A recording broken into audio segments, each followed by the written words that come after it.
ಕೋಲಾರ ಜಿಲ್ಲೆಯ ಮುಳಬಾಗಿಲು ತಾಲೂಕಿನ ಶ್ರೀ ಸುದರ್ಶನ್ ಗಾರ್ಮೆಂಟ್ ಬಟ್ಟೆ ಅಂಗಡಿ ಹೊಸ ನ್ಯಾಯಾಲಯ ಮುಂಭಾಗ ಮುಳಬಾಗಿಲು ಇವರು ಸಂಕ್ರಾಂತಿ ಹಬ್ಬದ ಆಫರ್ ₹1,000ಗೆ 6 ಶರ್ಟ್ ನೀಡುತ್ತಿರುವುದು ವಿಶೇಷವಾದದ್ದು. ದಯವಿಟ್ಟು ಗ್ರಾಹಕರು ಕೂಡಲೇ ಈ ಬಂಪರ್ ಆಫರ್ ಅನ್ನು ಪಡೆದುಕೊಳ್ಳಬೇಕಾಗಿ ವಿನಂತಿ.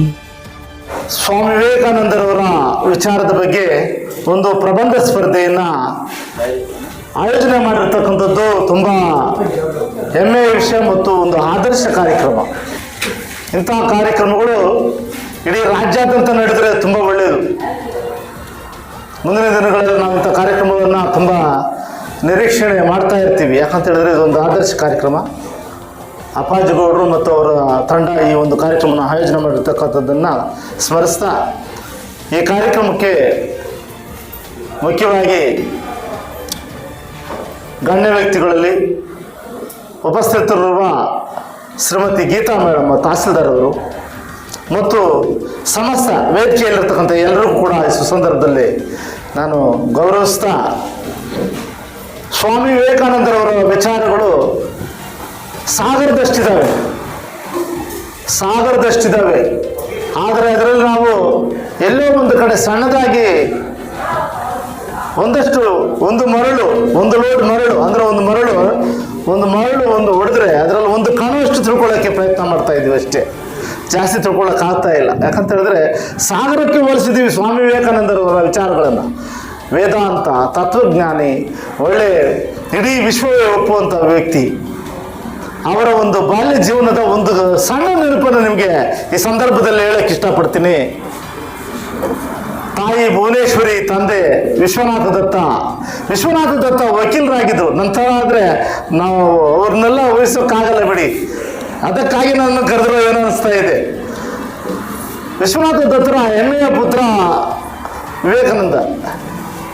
ಇವರ ಹೆಸರು ಬೇರೆ ಇನ್ನೊಂದಿದೆ, ಅದು ಹೇಳ್ತೀರಾ? ನರೇಂದ್ರ ಅಂತ. ಬಾಲ್ಯದಲ್ಲಿ ನರೇಂದ್ರ ಹೆಂಗಿದ್ದ ಅಂತ ಹೇಳಿದ್ರೆ, ತನ್ನ ಶಾಲೆಗೆ ಹೋಗುವ ವಯಸ್ಸಿನಲ್ಲಿ ನರೇಂದ್ರನಿಗೆ ಪಾಠದಲ್ಲಿ ನಿಮ್ಮ ಥರನೇ ಶಾಲೆಯಲ್ಲಿ ಒಂದು ಪಾಠ ಮಾಡುವಾಗ ನೋಡಿ, ದಾರಿಯಲ್ಲಿ ಒಂದು ಮರ ಇದೆ, ಆ ಮರದಲ್ಲಿ ದೆವ್ವ ಇದೆ ಅಂತೆ, ಆ ಮರದ ಕಡೆ ಯಾರು ಹೋಗಬಾರ್ದು, ನೋಡಬಾರ್ದು ಅಂತ ಯಾರೋ ಹೇಳಿದ್ರು ಅಂತ. ಅದನ್ನು ಕೇಳಿಸ್ಕೊಂಡ ನರೇಂದ್ರ ತುಂಬ ಸ್ಫಟಿಕದಂಥ ಮನುಷ್ಯ, ಅಷ್ಟೇ ಒಳಪಿನಂಥ ವಜ್ರದಂಥ ಮನುಷ್ಯ, ತುಂಬ ಸೂಕ್ಷ್ಮ ಜೀವಿ. ಹೌದಾ, ದೆವ್ವ ಇದೆ ಅಂತ ಹೇಳ್ತಾ ಇದ್ರಲ್ಲ, ಹೆಂಗಿರ್ತದೆ ಅದು ನೋಡಬೇಕು, ಹೇಗಿರ್ತದೆ ನೋಡಬೇಕು, ಅದನ್ನು ಪರೀಕ್ಷೆ ಮಾಡಲೇಬೇಕು ಅಂತ ಹೊರಟ. ಆದರೆ ಅದನ್ನು ಒಂದು ದಿವಸ ಮಧ್ಯರಾತ್ರಿಯಲ್ಲಿ ಅದಕ್ಕೆ ಏನು ದೆವ್ವ ರಾತ್ರಿ ವೇಳೆಯಲ್ಲಿ ಇರ್ತದೆ ಅಂತ ಹೇಳಿದ್ರಲ್ಲ, ನೋಡೇಬೇಕು ಅಂತ ಹೋದ. ಯಾವುದನ್ನು ಪರಾಮರ್ಶಿಸಿ ಪರಿಶೀಲಿಸಿ ಒಪ್ಕೊಳ್ಳುವಂಥ ಮನುಷ್ಯ, ಯಾವುದನ್ನು ಯಾರೋ ಹೇಳಿದ್ರು ಅಂತ ಒಪ್ಕೊಳ್ಳುವಂಥ ವ್ಯಕ್ತಿ ಅಲ್ಲ. ವಿದ್ಯಾರ್ಥಿ, ತನ್ನ ತಂದೆ ವಕೀಲ ವೃತ್ತಿ ಮಾಡೋರು, ತಾಯಿ ಭುವನೇಶ್ವರಿ, ತುಂಬ ಅವರ ಮನೆಯಲ್ಲಿ ತುಂಬ ಅಚ್ಚುಕಟ್ಟು, ತುಂಬ ದೈವ ಪೂಜೆಗಳು ತುಂಬ ಚೆನ್ನಾಗಿ ನಡೆಯುವಂಥ ಒಂದು ಕುಟುಂಬ. ಜಪ ತಪ್ಪುಗಳು ಅಂತ ಹೇಳ್ತೀವಲ್ಲ, ಇವೆಲ್ಲವೂ ಕೂಡ ತುಂಬ ತಾಯಿ ಮೈಗೂಡಿಸ್ಕೊಂಡಿರು. ತಾಯಿ ಭುವನೇಶ್ವರಿ ತುಂಬ ಸಂಸ್ಕಾರ ಭರಿತವಾದಂಥ ಒಂದು ಕುಟುಂಬ. ಇದನಿಗೆ ಒಳ್ಳೆ ವಸ್ತ್ರ ತಂದು ಕೊಟ್ಟಿದ್ರು, ಒಳ್ಳೆ ಪಂಚೆ. ಅವರಪ್ಪನ ಪಂಚೆ ಉಟ್ಕೊಂಡು ಇದನ್ನ ಆಟ ಆಡಕ್ಕೆ ಹೋಗಿದ್ದ. ಒಳ್ಳೆ ಪಂಚೆ, ಒಳ್ಳೆ ರೇಷ್ಮೆ ದಾರಿ ಪಂಚೆ, ಆ ಪಂಚೆ ಉಟ್ಕೊಂಡು ಹೋಗಿರ್ತಾನೆ. ಯಾರೋ ದಾರಿಯಲ್ಲಿ ಬಂದು ಹಿಂಗೆ ಹೋಗೋರು, ಯಾರೋ ಒಬ್ಬ ಸನ್ಯಾಸಿನೋ ಒಬ್ಬ ಬಡಪ ಅವ್ರು ಬಂದು ಹಿಂಗೆ ನೋಡ್ತಾ ನಿಂತ್ಕೊಂಡ ನರೇಂದ್ರನ. ಆಟ ಆಡ್ತಾ ಇರ್ತಕ್ಕಂಥ ಬಾಲಕ, ಏಕೆ ಹಂಗೆ ನೋಡ್ತಾ ಇದೆಯಾ ಏನು ಅಂತ ಹೇಳ್ದ. ಏನಿಲ್ಲ, ಪಂಚೆ ನೀನು ಕಟ್ಕೊಂಡ್ರೆ ಪಂಚೆ ಬೇಕು ಅಂತ ಕೇಳಿದ್ರೆ, ಆಗಿಂದ ಹಾಗೆ ಬಿಚ್ಚಿ ಕೊಟ್ಬಿಟ್ಟ ಪಂಚೆನ. ಎಂಥ ಅದ್ಭುತವಾದಂಥ ಬಾಲ್ಯದಲ್ಲಿ ತನ್ನ ಜೀವನದಲ್ಲಿ ಎಷ್ಟೊಂದು ತ್ಯಾಗ, ದಾನ, ಇಂಥವಕ್ಕೆಲ್ಲ ಆತನ ಜೀವನವೇ ಒಂದು ವಿಧಾನ. ತನ್ನ ತಂದೆ ಒಬ್ಬ ವಕೀಲನಾಗಿ ಅನೇಕ ಜನ ಕಕ್ಷಿದಾರರು ಬಂದಿರ್ತಾರೆ ಮನೆಗೆ. ಯಾಕಂತ ಹೇಳಿದ್ರೆ ನಿಮ್ಗೆ ಕಥೆ ರೂಪದಲ್ಲಿ ಹೇಳಿದ್ರೆ ಚೆನ್ನಾಗಿ ಆಗೋದು, ನಾವೇನೇ ಹೇಳ್ಕೊಂಡೋದ್ರೆ ಚೆನ್ನಾಗಿರಲ್ಲ. ಇದು ಯಾಕಂದ್ರೆ ಅವ್ರ ಜೀವನದಲ್ಲಿ ನಡೆದಿರ್ತಕ್ಕಂಥ ಘಟನೆಗಳು. ತಂದೆ ಸುತ್ತಲೂ ಬಂದು ಕಕ್ಷಿದಾರ ನಿಂತಿದ್ದಾರೆ, ಆವತ್ತಿನ ಕ್ಲೈಂಟ್ಗಳು, ಕೇಸ್ಗಳಿಗೋಸ್ಕರ. ಆಮೇಲೆ ನಿಮ್ಮ ಮಗ ಇವರೇನೋ, ನಮ್ಮ ಮಗ ಇವ್ನು ನರೇಂದ್ರ ಆಯ್ತು ಅಂತ ನೋಡೋದಕ್ಕೆ ಆ ಕಣ್ಣುಗಳು, ಆ ಮುಖ, ಒಂದು ಇದು ಆ ಕ್ರಾಂತಿ ಮುಖದಲ್ಲಿ ಆ ತೇಜಸ್ಸು ತುಂಬಿ ತುಳುಕ್ತಾ ಇತ್ತು. ಮುಖ ನೋಡಿದ್ರೆ ಆ ಮುಖದಲ್ಲಿ ಅಂತೂ ತೇಜಸ್ಸಿದೆ. ಏನು ಅಂತ ಹೇಳ್ಬಿಟ್ಟು ನಿಮ್ಮ ಮಗನ ಅಂತ ಹೇಳಿದಾಗ, ಸರಿ ನೀನು ಏನಪ್ಪ ಏನಾಗ್ಬೇಕು ಅಂದ್ಕೊಂಡಿದ್ದೀಯಾ ಅಂತ ಅವ್ರು ಕೇಳ್ತಾರೆ. ಅವ್ರ ಅಪ್ಪನ ಕೇಳ್ತಾರೆ, ಏನು ಮಾಡ್ಬೇಕು ಅಂದ್ಕೊಂಡಿದ್ರೆ ಈ ಹುಡುಗನ್ನ ಅಂತ. ಒಳ್ಳೆ ಇದು ಮಾಡಬೇಕು, AS ಈ ರೀತಿ ಹೇಳ್ತೀವಲ್ಲ ನಮ್ಮ ಮಕ್ಕಳ ಬಗ್ಗೆ, ಡಾಕ್ಟ್ರು, ಇಂಜಿನಿಯರು ಏನೋ ಹೇಳ್ತೀವಿ.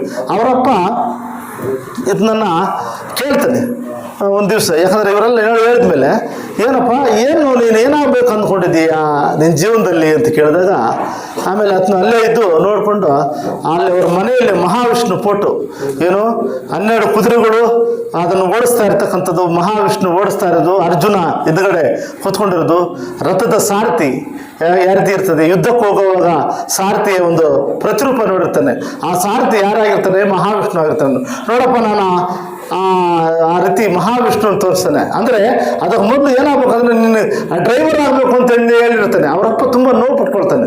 ಏನೋ ಇಷ್ಟೆಲ್ಲ ಆಸೆ ಇಟ್ಕೊಂಡಿದ್ದೆ, ನೀನೊಬ್ಬ ಡ್ರೈವರ್ ಆಗಿದ್ದೀನಿ ಅಂತ ಹೇಳಿದ್ರೆ ಡ್ರೈವರ್ ಆಗ್ಬೇಕಂತ ಆಸೆ ಪಟ್ರೆ ಹೆಂಗಯ್ಯ, ನಾನು ತುಂಬ ನೋವಾಗೋಯ್ತು ಅಂದಾಗ ಅವರ ಅಪ್ಪನ ಕರ್ಕೊಂಡ್ಬಂದು ಮನೆಯಲ್ಲಿ ಫೋಟೋ ತೋರಿಸ್ತಾನೆ. ಮಹಾವಿಷ್ಣು ರಥಸಾರಥಿ ಆಗಿರ್ತಾನೆ. ಇದು ನೋಡಪ್ಪ ಅಂತ ಅವಾಗ ಅದನ್ನ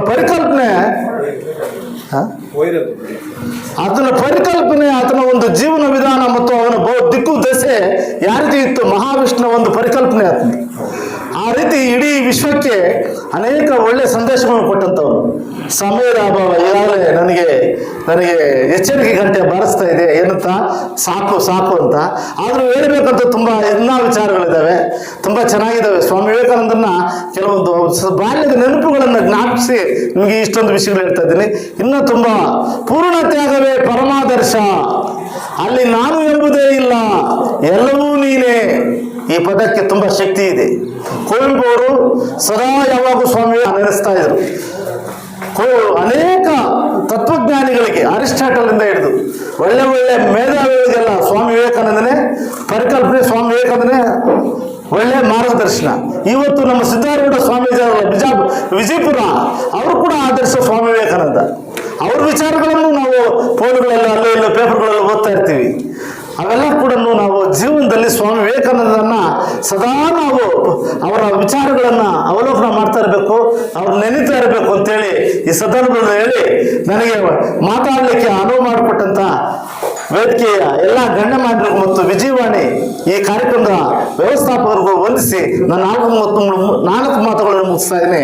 ಜೈ ಭಾರತ್ ಮಾತೆ, ಜೈ ಸ್ವಾಮಿ ವಿವೇಕಾನಂದ.